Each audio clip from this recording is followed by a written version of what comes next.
Уявіть собі, зять подає до суду на власну тещу. Ні, це не жарт. Він не вимагав грошей, не шукав слави.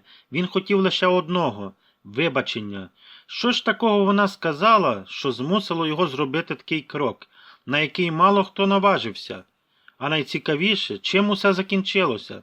Це не просто історія про конфлікт, це історія про силу слова, гідність і прощення. Ігор і Марина були одружені вже 4 роки. Їхнє подружнє життя не було безхмарним. Але в основному вони знаходили спільну мову. Проблеми починалися тоді, коли на горизонті з'являлася Людмила Петрівна, теща Ігоря. Людмила Петрівна була жінкою з твердим характером і з гострим язиком, яка вона сама любила жартувати. Але її жарти, на жаль, не завжди були безпечні, особливо коли справа стосувалася Ігоря. «Ну що, знову ти в піжамі цілий день, Ігорчику? Хіба Маринка не заслуговує на чоловіка з кар'єрою, а не з диваном?» Це був один із м'якших варіантів жарту. При кожній нагоді вона критикувала Ігоря за вибір роботи, за манери, за те, як він готує. А найгірше робила це при Марині.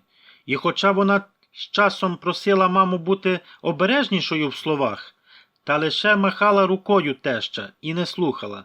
«Я ж правду кажу, дочко, не вчи мене, як виховувати чоловіка». Одного разу все змінилося. Це сталося на сімейному обіді. Марина приготувала вечерю, запросила маму. І все йшло непогано. До того моменту, коли Людмила Петрівна сказала фразу, яка стала останньою вже краплею. «Знаєш, Маринко, якби ти послухалась мене і вийшла заміж за Вадима, то зараз мала б будинок у Києві, а не знімала б цю квартиру з безробітним філософом». Після цих слів Ігор встав за столу, подякував за вечерю і мовчки пішов у спальню. Він не кричав, не влаштовував сцен, просто зник за кілька годин. А наступного ранку зробив те, чого не очікував уже ніхто. Через тиждень Марина принесла додому лист. Печатка суду, ім'я відповідача Людмила Петрівна. Ігор, її чоловік, подав на її матір до суду. Позов був цивільним. Вимагалося офіційне публічне вибачення. Не компенсація, не штраф, лише слова «Вибач, я була неправа». Марина була в шоці. «Ти не серйозно, це моя мама, це просто якась дурниця», – вигукнула вона. «Я не можу більше дозволяти їй принижувати мене», – сказав Ігор. «Я не просив нічого великого, тільки поваги. І якщо інші методи не працюють, доведеться через суд. Я більше не готовий мовчати». Судове засідання викликало фурор у родині. Друзі та родичі не могли повірити. Хто ж подає до суду на тещу? На першому засіданні суддя, поважна жінка, років 60, уважно вислухала обидві сторони. Людмила Петрівна, як завжди, була гостра на язик. «Та я ж пожартувала. Це ж родинне.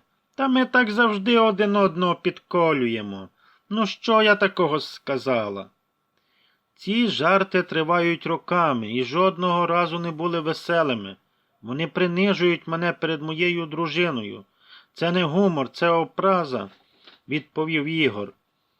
Суддя не поспішала з рішенням. Вона призначила медіацію, процедуру примирення, щоб сторони спробували владнати конфлікт без вироку. На зустрічі був професійний психолог, і вперше Людмила Петрівна змушена була вислухати. Не від зятя, не від доньки, а від людини у білому халаті, яка говорила спокійно і нейтрально. «Ваш зять не просить грошей, він просить визнання того, що слова мали наслідки. Уявіть, що його дитина одного дня почує щось подібне. Як вона почуватиметься тоді?» Після довгої паузи Людмила Петрівна сказала: Я, можливо, і переборщила, але я просто хочу до Маринки кращого. А краще це без підтримки чоловіка, без поваги в родині, без довіри. Ви що, це маєте на увазі? Її очі зволожніли. Уперше за багато років вона не виглядала непохитною. Наступного дня відбулося заключне засідання.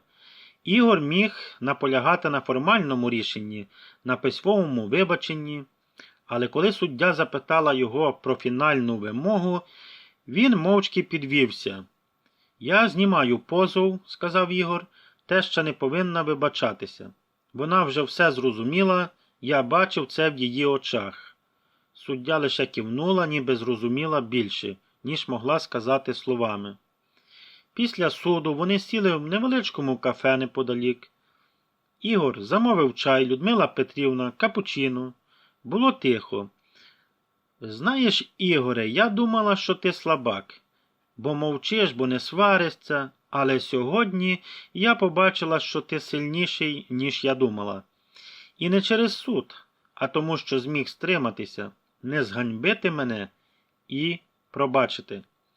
«Я ніколи не хотів конфлікту», – сказав Ігор. «Я хотів бути частиною сім'ї, справжньої, де слова мають значення». Вона усміхнулася, але вже по-справжньому.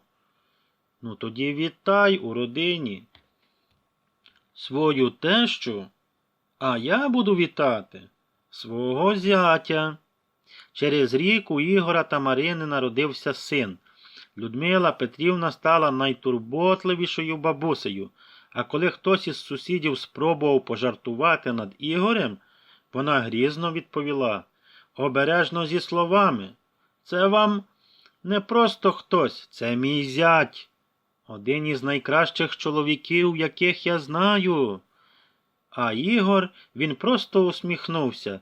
Тепер він знав. Слова можуть ранити, але й лікувати водночасно.